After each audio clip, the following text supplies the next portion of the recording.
السلام الو، عليكم. حياكم الله. حياكم الله سماحة الشيخ العبادي. اهلا سيدنا، حياكم الله. حياك الله سماحة الشيخ، أنا عذرا إن كنا أيقظناكم من النوم. نعم تفضل. حياك الله شيخ، أنا موالي من مصر، وأحببت أن أنا أسلم عليك وصديق معك على الصفحة. حياك الله، مية هلا بك، اهلا وسهلا. حياك الله شيخ، هل أنت مشغول الآن؟ نعم. مشغول الآن؟ نعم الان. اي والله مشغول. طيب أعتذر جزاكم لك يا الله خير. شيخ، بس كنت أريد دليل على تنسيب الأئمة الاثني عشر من القرآن بما أن حضرتك مشغول.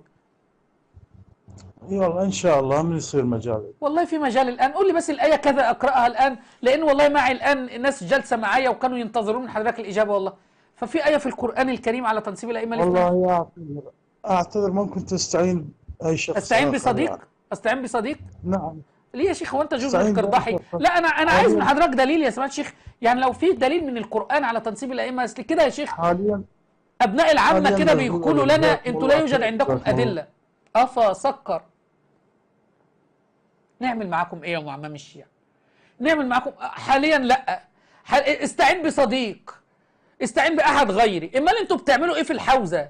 امال ليه بتطلبوا من عوام الشيعة الخمس؟ امال لماذا تطلبون من عوام الشيعة المتعة؟ لماذا تأخذون أموالهم وتستبيحون نساءهم؟ لماذا يا معمم الشيعة؟ وما نيجي نسألكم استعينوا بآخرين. الله المستعان. وماسك الولد اللي يشوفه ماسك الكتاب وفتحه كده في المكتبة، يعني أكني بكلم آية الله العظمى.